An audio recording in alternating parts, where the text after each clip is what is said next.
My name is Silas. Welcome to Brookline Booksmith's author event series in our new upstairs event space. A few housekeeping notes. Thank you for keeping your phones on silent. If you haven't picked up a pre-order and you'd like to do so, or you'd like to buy a book, you can do so in the back after the event. And we will have time for a Q&A, so get your questions ready. We're here tonight to celebrate the release of Dead and Gone with author Joanna Schaffhausen. Joanna Schaffhausen is an award-winning crime and mystery author with a doctorate in psychology, which reflects her long-standing interest in the brain, how it develops, and the many ways it can go wrong.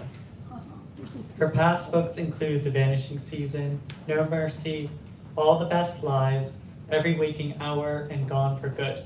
And previously, she worked for ABC News, writing for programs such as World News Tonight, Good Morning America, and 2020.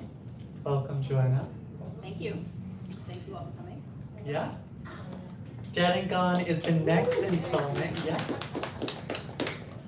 of Joanna's critically acclaimed detective Annalisa Vega series.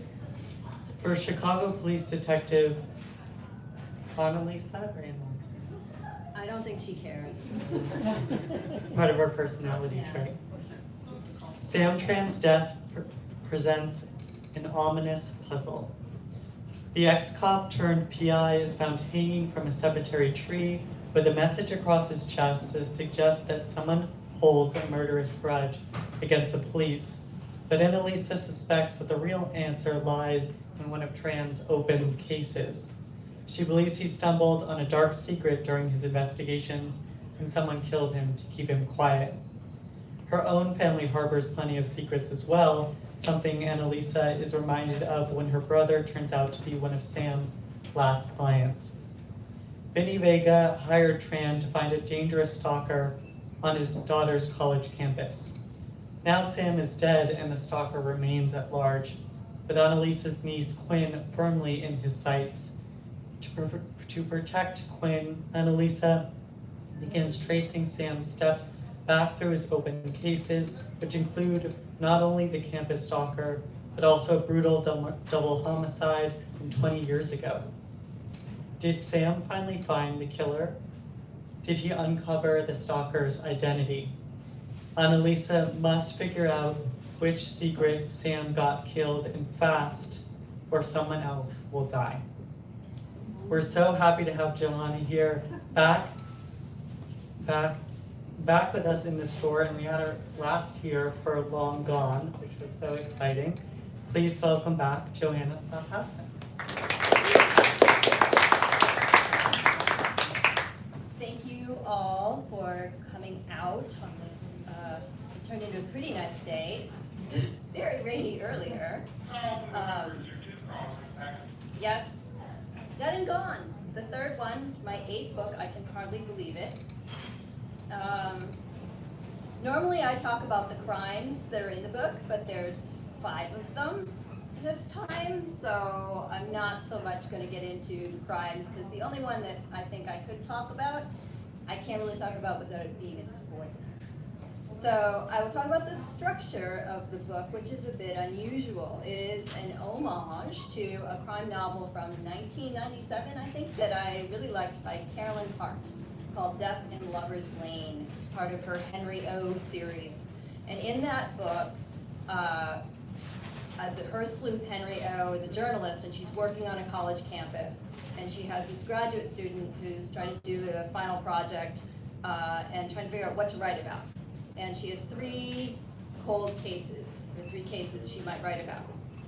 And which one should she pursue? So Henry's like, well, dig around, see which one has legs, and follow the one that seems like it'll be the most interesting. Only then she ends up dead. And so Henry's like, shoot, man, my student's dead. And so she thinks one of the 3 cases that this student was poking around on got her killed, but which one? So the plot of Dead and Gone is kind of a similar thing, where Annalisa is summoned to the death of, the suspicious death of Sam Tran, who's a PI. He was a cop. He was partnered with Annalisa's boss, her captain, for a while. And then Sam was forced out because he was a good cop and the corrupt cops got rid of him and he turned into a PI. So they think he's pretty squeaky clean and it's not likely that some sort of personal thing got him killed. They think he uncovered something in his PI work that got him killed. And he had 3 open cases. And one of them is a stalker on Annalise's niece's campus. And if you follow the series at all, you know Annalise has kind of a rocky relationship with her family, so she's already affronted that they had this concern and they chose to hire a PI rather than talk to her about it. But now she's on the case because what if it's the stalker that, you know, Sam figured out who it was and the stalker killed him. The second case is the one that's based on kind of a true story, and it's a couple that were having an affair at a seedy motel. So they were there to meet for their illicit rendezvous, and somebody broke into the hotel room and killed them both. And this was 20 years ago, and his side thinks someone from her side broke in and killed them, and her side thinks someone from his side broke in and killed them. And both families are entrenched in this belief that the other side did it, but nobody knows for sure. And so maybe Sam figured that out and who the killer was, and that got him killed. And then the third case is a missing mom who went to a New Year's Eve party in 1989 and never came home.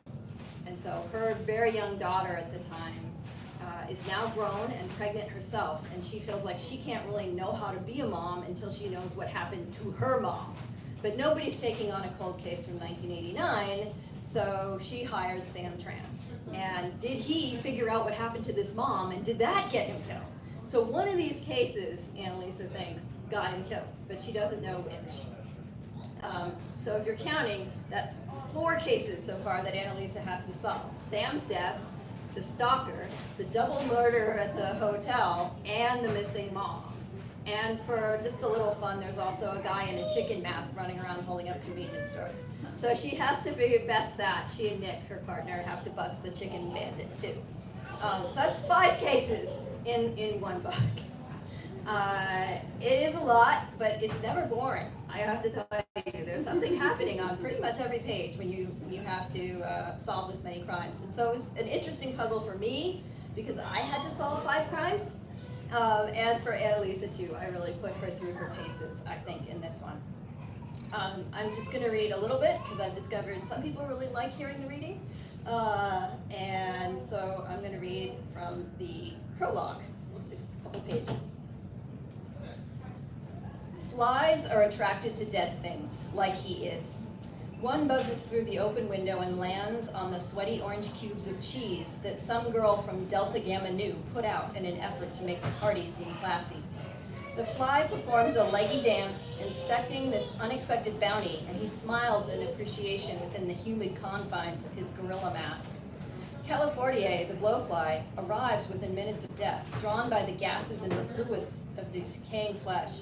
And its patterns are so established that scientists use the fly's timing to solve murders. He admires the constancy of it. You can set your alibi for Friday night, but it's no good if Californiae says your wife was dead on Thursday morning. He's read that warmer temperatures have forced southern blowflies northward, confusing several species and making it harder to tell which fly got to the body when. Climate change is coming for everyone, he thinks. It's a mild night for late October. Maybe they have climate change to thank for that too. Or maybe it's the presence of more than 100 grinding bodies in a room that might comfortably hold 40. He's hanging around near the punch bowl by the open windows because the inside of his costume is about 1,000 degrees. He doesn't dare take it off. He's wearing only boxers underneath, but the reality is he'd never come to this party as himself. The campus studs are maskless and bare-chested. One was walking around in a thong and a pair of swimming goggles, calling himself an Olympic diver. He's also seen a werewolf, a ghost face, some guy in a hockey mask waving a rubber butcher knife. The girls are all dressed like some sort of hooker. Witch hooker, cheerleader hooker, Dorothy from Oz, if she were a hooker. A trio of them bursts free from the crowd, leaning on one another and laughing, staggering in his direction. They stop at the drink table and he recognizes them as 3 first-year girls, Quinn, Natalie, and Sarah Beth. Quinn is the only one who's ever spoken to him. The other two act like he is part of the physical campus, like a recycling bin or a flower bed, something you pass by on your way to somewhere else. So he isn't surprised when they don't even glance his way as they grab another round of drinks. He sidles closer so he can hear them. It isn't hard since they have to shout over the pounding music. "What even are you?" Sarah Beth yells as she wrinkles her nose at Natalie. "You look like a British schoolgirl." "I'm Clarice Starling." Natalie brushes back her red hair. "Like from the movie?" Did you see Logan dressed as Hannibal? She looks around the crowd, looking in vain for her boyfriend. "No, I didn't see Logan," Sarah Beth replies, like she designed it that way. "But that's not a couple's costume. Clarice and Lecter aren't like boyfriend and girlfriend." "Oh, yes, they are." Sarah Beth rolls her eyes and takes a big swallow from her red Solo cup. She nudges Quinn, who is glued to her phone, texting. "Q, tell this idiot that Clarice isn't trying to get into Hannibal Lecter's pants." "I wish I could," Quinn replies without looking up. She has on a silvery, sparkly jacket and a 50s style poofy skirt, and her hair is in a bouncy blonde ponytail. Sarah Beth puts a hand on the scrap of white cloth covering her hips. She is dressed like Cleopatra, if the Egyptian queen had been turning tricks on the Nile. "I saw that movie in 8th grade and it scared the crap out of me. I remember every second of it, and Clarice and Hannibal most definitely did not screw each other." "There's a sequel," Quinn says, still eyeing her phone, and Natalie shoots Sarah Beth a triumphant smile. "That's so gross," Sarah Beth shudders. "Who'd want to screw a serial killer?" The little hairs on the back of his neck stand up. "Ha, well you'd be surprised," Quinn informs her. "My Aunt Annalisa gets weird crap in the mail all the time about the Lovelorn killer." "Kinky," Natalie says, jostling Sarah Beth with a nervous giggle. "I'll tell you who isn't getting any," Quinn declares, irritated. "Jason. He hasn't responded to any of my texts all night." "What? I thought you said he was coming." Sarah Beth sounds disappointed. "He said he would when he and Gavin finished their stupid video game." "Gavin Beckwith?" asked Natalie with raised eyebrows. "He's here somewhere. I saw him in the kitchen. He's wearing a Cubs hat and calling it a costume." "What?" Quinn whirls in the direction of the kitchen, ponytail flying. "And Jason isn't with him?" "Forget Jason. Who needs him?" Sarah Beth pushes a cup of blood red punch into Quinn's hand. "There's 100 other guys here to choose from, way hotter than Jason Wilcox. Find someone who prefers your box to his Xbox." She gestures southward on Quinn's body, and Quinn scrunches up her face. "You're so disgusting." Natalie grabs her arm. "Who needs the boys anyway? Let's dance." "Yeah, screw 'em," Quinn proclaims at the top of her voice. The other girls let out a whoop of agreement and they throw back their cups. Quinn clasps Natalie's hand, tugging her into the crowd, with Sarah Beth right behind. Part of him wants to follow. His eyes track Quinn's shiny jacket into the crowd. Not her, he corrects himself. Anyone but her. She mentioned her aunt, and it wasn't the first time he's heard her name on campus, Annalisa Vega. With Quinn here, everyone hopes to get a glimpse of Annalisa. Maybe she'll visit her niece. Maybe she'll even guest lecture in a criminology class. He's hoping if Annalisa shows up, there will be some warning so he can be far away. He doesn't want her to look at him. She would know immediately what he is and who he is becoming. The end, for now.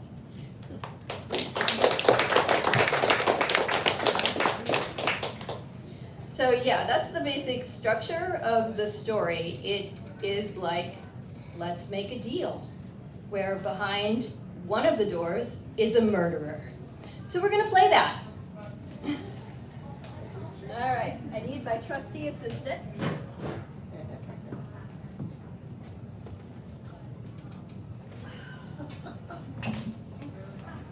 Let's make a deal.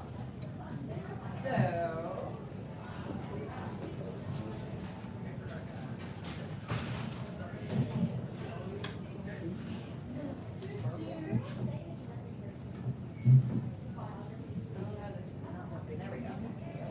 okay, so, people familiar with Let's Make a Deal and how that works? So we have 3 doors, and behind one of them is a $50 gift card to this store. You can go on a little spree. Behind one of the other doors is a murderer. So if you pick that door, I'm afraid it's axe for you. And then there's another door. All right, you gotta get back there. Okay, who would like to be the contestant on Let's Make a Murder? Okay, come on down. Yay. And what is your name for the audience? Kate. Kate. All right, well, thank you for playing, Kate. You pick one of the doors. Choose carefully because one of them has a murderer. I'm gonna pick door 3. Okay, so Kate has picked door 3. How are we feeling about that? Feeling good about door 3? Perhaps. Okay, okay. Who's? I have here $10. So I could give you the $10, and you could just can it. You could walk away $10 richer. We would not get the $50. I am very poor, but I'll stick with the door You're because gonna it's more fun. push the, all right. Assistant, we're going to door number 3. Let's see what's behind door number 3. Oh, it is chocolate chip cookies. So it's not a murderer. Not a murderer. Not a murderer. Okay. You win the chocolate chip cookies. We're going to quickly reshuffle here for a new contestant.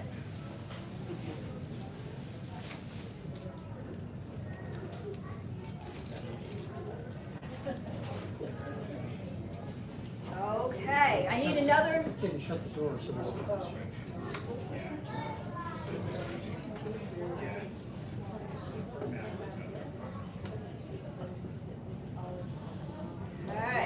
All right, I need a new contestant. Come on down. Yay. All right, so same rules. You can pick any one. I say number 1. Number 1. Okay, number 1, assistant. How do you feel about number 1? Okay, well, I'll tell you what. I'm going to show you what's behind one of the doors. I'm going to show you what's behind door number 3. Go ahead and open it. Door number 3 is M&M's. Okay. So, all right, that means that there's a 50% chance you've got the murderer, but there's also a 50% chance you have the gift card. So do you want to stay with one, or do you want to switch? What do you think, audience? Should she stay or switch?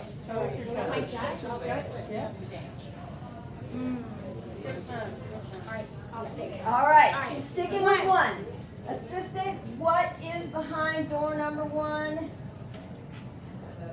It's the gift card! All right, hand it over. Congratulations. All right, I have enough for another round.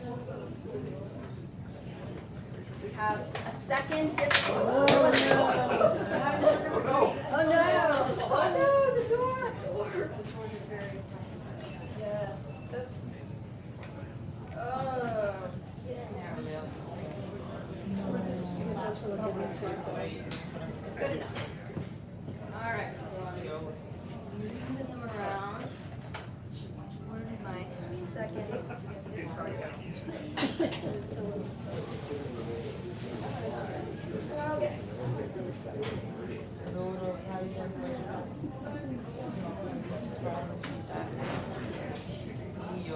Okay, who wants to be the next contestant on Who Wants to Be a Murderer?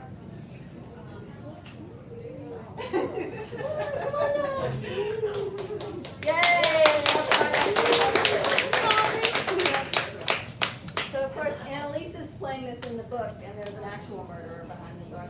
All right, tell everybody your name. I'm Tara. Hello. Okay, so come on over here. Over here, sorry. Same rules. One of these doors has a $50 gift card to this fine establishment, and one of them has a murderer, and one of them has something else. All right, what's my favorite number, which is 3? 3. Okay, 3. All right. Well, I'm going to show you what's behind door number 1. Okay. Assistant, can you open door number 1, please? Door number 1 is the M&Ms. So that means you have a 50% chance of being right and having a card, and a 50% chance of getting the murderer.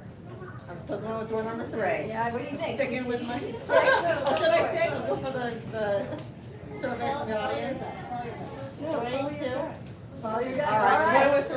So Tara's sticking with door number 3. All right, carefully open door number 3. Open for you. It is the gift card. Nobody got the murderer. Let's see the murderer. Mike Myers is very unhappy. He got his butcher knife and everything. Well played, everyone. Well played. Okay. Lovely assistant, you can sit down. So how does Annalisa play this game? You don't need it anymore. How does what? Annalisa plays this game, or she's got one of the crimes that Yes. has a murderer. Well, so it's not this game necessarily that she plays, but it's a similar deal, right? So Tran has 3 open cases, so 3 doors, and she thinks one of them got him killed. And the question is, which one? So she has to ultimately open all the doors. Unfortunately for her, she doesn't get to stop with a gift card. She has to keep playing. Any other questions? I think this is the Q&A part. Yes? So I'm just in awe of you not having to come up with one crime, but like 27. Yeah, it's a lot. Yeah. Which means it's not so hard to come up with the crimes, but the solution. Yeah. Okay. So talk a little bit about how did the story grow? Did it start with 2, did it go to 3, or how did you decide on how did you decide what the crimes were, because they're different? Yeah, so you kind of want variety, right? So missing person, stalker, double homicide, little mix of everything. The hard part for me is making sure everybody can keep it straight, because there's a lot going on. And so there's some tricks that I employ that helps people keep straight which crime we're talking about at any given point. And one of those is that there are a number of narrators in the book. There's Annalisa as the primary narrator, obviously, but there's a few other voices that you hear from, like we open with the guy in the gorilla suit. And so he's one of the narrators.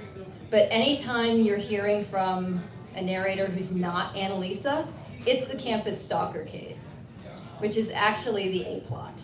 So Sam Tran's death is the inciting incident that sets Annalisa on the journey of trying to figure out what happened to him. But the A-plot that takes up most of the book is the campus stalker. But her niece, Quinn, who's referenced in the opening as being at that Halloween party, does some of the investigating. She is one of the other voices. So she does some of the early poking around on, and that frees Annalisa up to be working on some of those other crimes.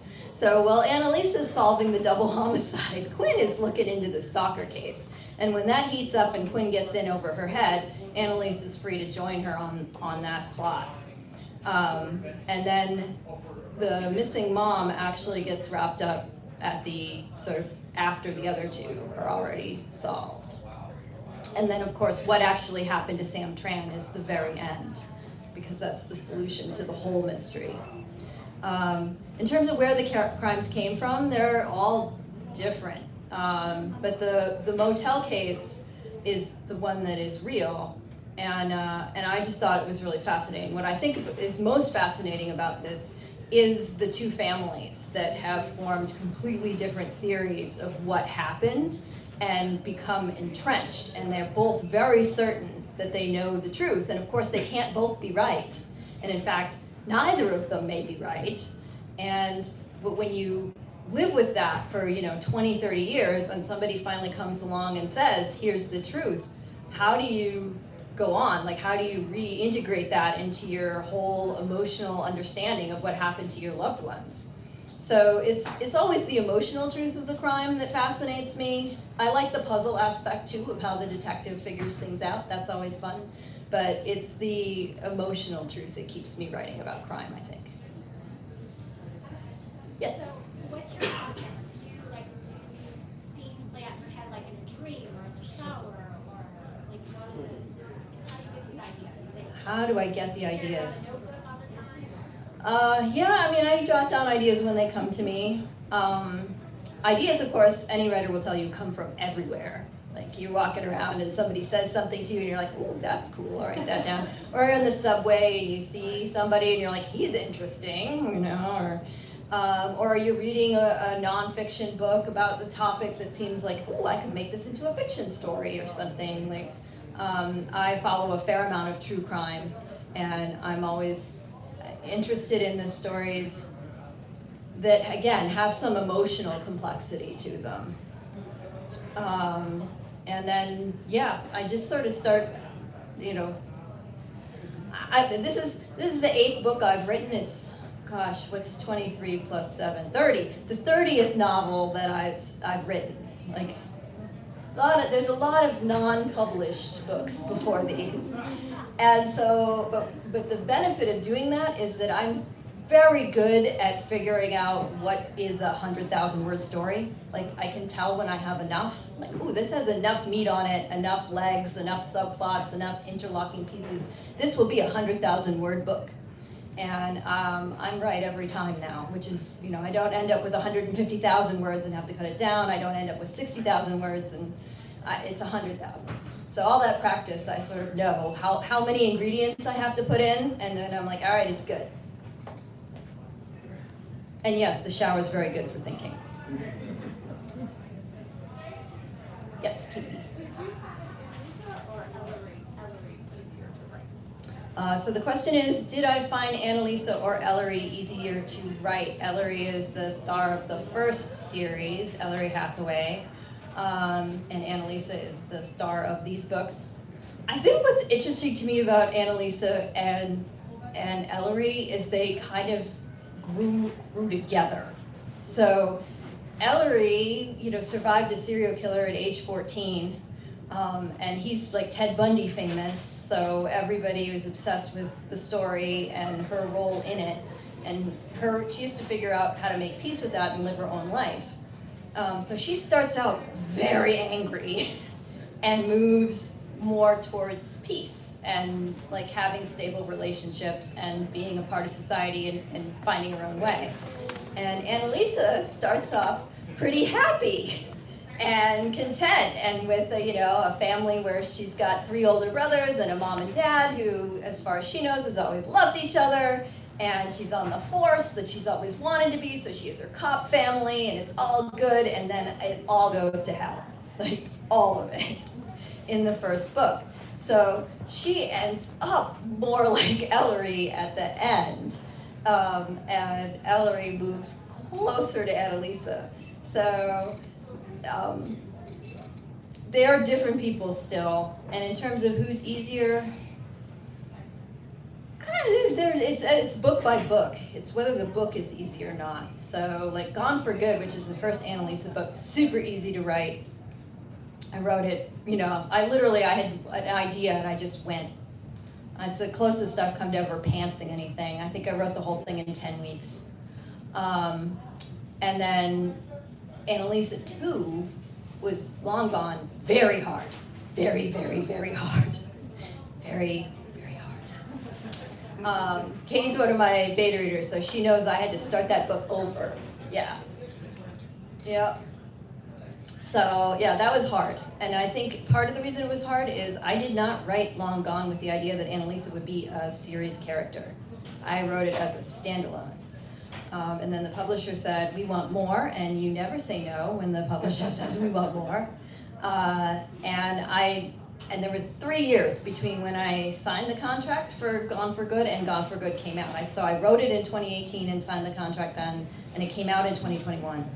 So I wasn't gonna have to write that book for years, book 2. And I was like, oh, I'll figure it out. I'll figure out how to make it work. And then like it was time to write it. I still hadn't figured it out. But fortunately I did eventually figure it out. And I ended up being very happy with the book, but I did have to start it over. So for me, it's not so much about whether Annalise is easier or Ellery's easier. It's a book-by-book thing. You see, that was the first Annalisa was the closest you've come to pantsing. Yep. So you outline like crazy? No, I don't outline, but I always know who did it, why, where I'm headed, and usually like a few of the turns in the story. Like, okay, around the end of Act 1, we're gonna discover this, and the midpoint is gonna be this, and the 3/4, like, oh, it's darkest before the dawn is gonna be this, and then of course the ending. There's room for me to figure out different things. Like there's one of the books, the Ellery books are narrated both by Ellery and Reed, a FBI agent who saved her when she was 14. Reed gets shot in one of the books and I didn't know he was gonna get shot until he was getting shot. And I'm like, oh my God, look at that, Reed got shot. I had no idea, sorry Reed.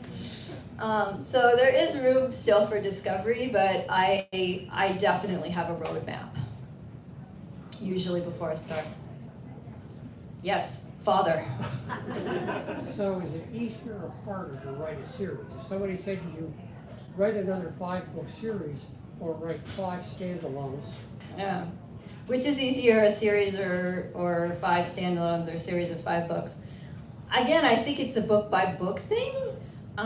So the beauty of a series is that it builds on the books that came before it, so you don't have to start completely over. You know your main character's voice, you have other people that surround them in their lives, like Annalisa has Nick, her ex-husband and current partner, and she has her big complicated family, and so I have a sense like, oh, these are going to be the people who are coming back. And for Ellery, she's got her dog, Speed Bump, and Reed, of course, will be one of the narrators, and it's like you start from a place of known things, which with a standalone, you're starting over completely fresh every time.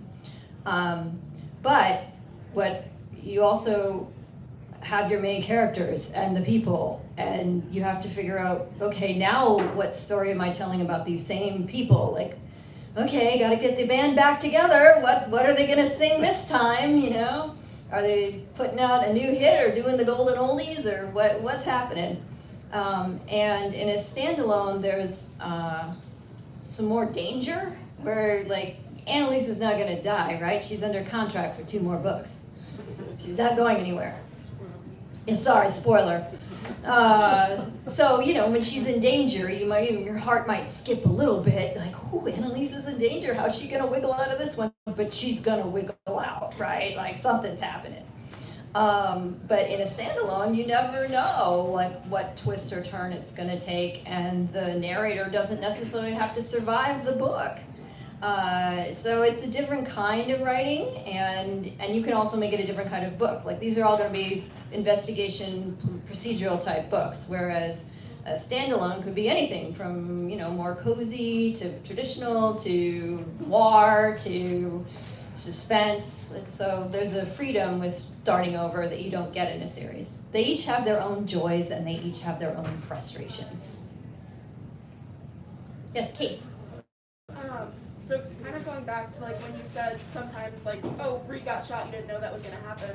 Through the process, do you ever find that you planned like this moment that you're looking forward to and then later realize it's not gonna be able to happen and you have to like say goodbye to it? The murdering of the darlings. Occasionally. For me, it's more, is the story working or isn't it? I've been having trouble lately getting a story off the ground. And they sometimes work or don't work for different reasons. Like I had one that I tried to write many times before I started Gone for Good. And I just couldn't It wasn't working. It had a lot of really fun elements, academia setting, mother-daughter angst, and at the heart, this question of, can you be a good sociopath? Which I still find really fascinating, because estimates are as many as 1 in 25 people is a sociopath. So looking around at the audience here, we got at least one of you, by odds alone. But certainly in this store, right? Like, there's somebody here who's a sociopath, most likely. And like, could you be a good one? Where, some sociopaths are like surgeons, because it takes a certain amount of like stuff, right? Like fortitude to cut into another human being. And sociopaths, they don't mind. Like slice, slice, slice. So if you're a surgeon, like being a sociopath could be handy, right? It may be a bonus, as long as you're not a bad sociopath where you're out like, murdering people or like leaving a trail of broken hearts or whatever, it could be beneficial. So I thought this was a really interesting question, but I just couldn't get this book off the ground. Part of my problem was you generally want your main character to be making choices that matter right out of the gate. And in this book, I had to get all of this backstory or stuff or explanations on the page before the choices made sense. But as a result, she was just kind of drifting through these scenes. And I couldn't get to the part where she was making choices that mattered fast enough, no matter how I rejiggered the book. So I eventually just put it aside and wrote something else. But the work that I did for that book eventually became Annalisa 4, which comes out next year. So I saved it, even though I had to murder it. Any other questions? Yes? So, if all other constraints were out the window, would you consider doing something in a different genre, and if so, what? What other genre would I write? Romance, probably. Yeah. Horror? I'm not really a horror person. Maybe. There's some, but I love murder. No, romance is my other genre, I think. It's a main, like, it's a sub-theme through all of my books, and it's definitely the genre that I speak, besides, like, crime. Any other questions? But the other genre that you speak really is psychology, and why people do what they do. And it's so clear in your books, people's motivations and who they are and why they do what they do. How important is that to you, to make people do what they would do? Well, hugely. I think people are fascinating. That's how I ended up studying psychology and trying to figure out, why people make the choices they do. I distinctly remember being in an intro to neuroscience class, because I'm actually more on the scientific end, not the like put somebody on a couch and tell me about your dream end. Like the brain, how does the brain make memories? How does the brain make emotion, etc. And I don't really take notes in college. And the professor was up there talking, and everybody's frantically, taking notes about the brain. And I'm looking around because I'm not taking notes, and I'm like, look at all these brains that are taking notes on themselves.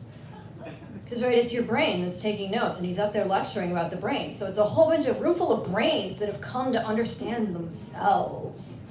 I'm like, wow, that's really cool. I'm going to study this. But yeah, I find people fascinating, especially when they're not logical, or, serial killers. Like, we still don't know where they come from. Like, we know a lot about the brain now, still don't know where serial killers come from. But also, like, there's a lot of talk of infidelity in this book. Because back when Annalisa and Nick were married, he cheated on her. So now, like, he wants to get back together, and she's like, I don't know if I trust you. So why people cheat, why would they get back together? Like, the couple was having an affair in the motel room when they got, whacked in the book. So that's another layer of infidelity. Why do people do that? Like, what do they get out of it? How do other people in their lives react when it happens? So it's not just murder I find interesting, but like why people make the choices they do. And Annalisa is faced with a big choice at the end of this book that completely alters where the series is going next. And I will say no more. Yes?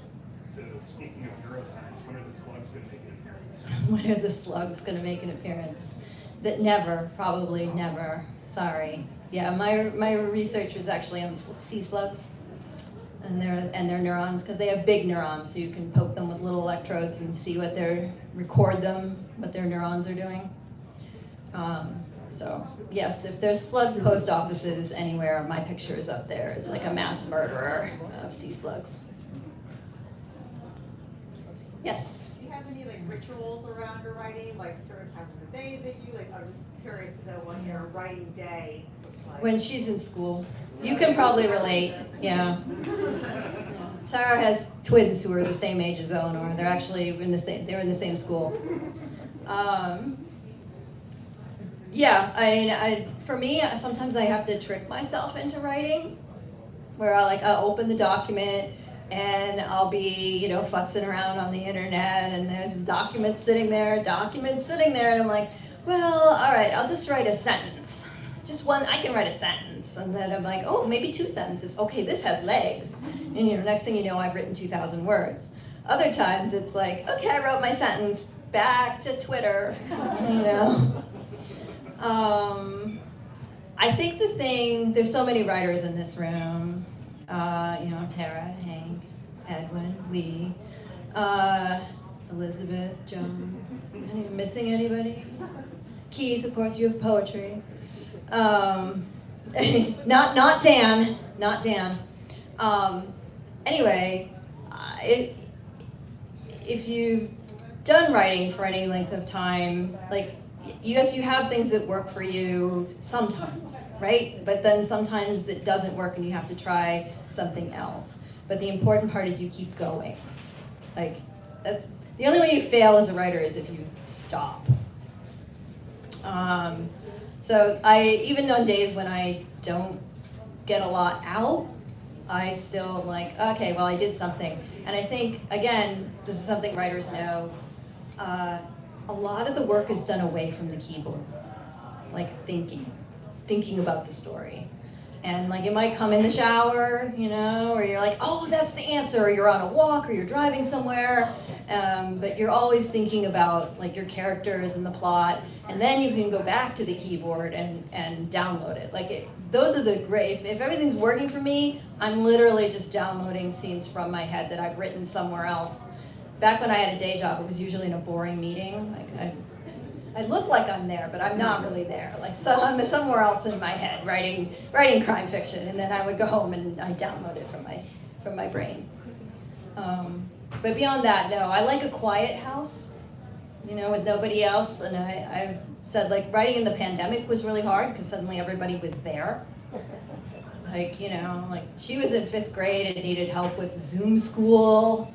Oh God, it's crashed again, and how do I log on, and I can't make this work, and help, and and my husband usually was at work, and now he was here too, and he's like, look at this funny thing I saw on Twitter, and there's the dog who usually goes to doggy daycare is there too, and he's got his squeaky hedgehog, he's like, squeak, squeak, squeak, squeak, and you take so much time to get the universe in your head off the ground to where you can visualize everything and you know what's happening and you're in the scene, and then squeak, squeak, squeak, squeak of the hedgehog, and you're like, oh, it all comes crashing down. So now that I have a husband who goes to work and a daughter who goes to school and a dog who goes to doggy daycare, I can write again in peace. Yeah. Any other questions? Yes, Kate. So I have a quote-unquote bad habit of rereading my favorites all the time. I think I've Oh, that's terrible. We hate it when people reread. Every time I'm like, no, I've read 20 books this year. My dad's like, did you actually, or are they ones you've read 80 times? That still counts. Exactly. But I was wondering if you have any favorites that you could recommend to the group that you find yourself going back to all the time. Ones I go back to. I am not a huge rereader, but I am a huge reader.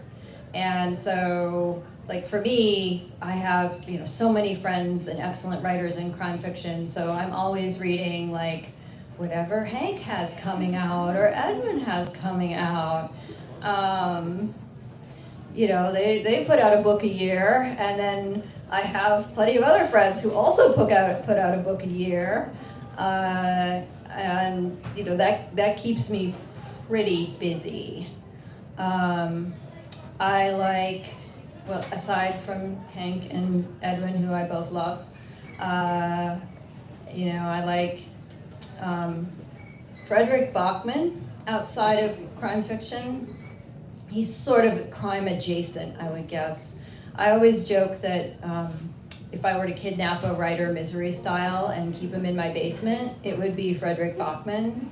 And then my husband pointed out that the problem with that is that he writes in Swedish, and I don't read Swedish, so I'd have to kidnap a translator too.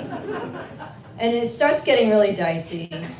So I guess I won't go with that plan, and I'll just continue to buy his books. I'm so bad with this question, and then I always leave, and I'm like, oh, and so-and-so, and so-and-so. I like, Lori Raider Day, I love her stuff. For historical fiction, I love Mariah Fredericks, because I feel like some historical fiction is more on the like, hey, they wear lots of hats, it's great, and there's a mystery to solve. And I feel like Mariah's books really tackle the era in ways that maybe are not always comfortable, but are really interesting, and she's a fabulous writer on top of that. So hold up your books when you're ready for it. Okay. There's a fly that just will not leave me alone. You want to read the book? Is it one of those flies that goes after the Yes, it's one of the flies. Okay, well, again, thank you for coming. So great to see you. I'm happy to sign books. Yay!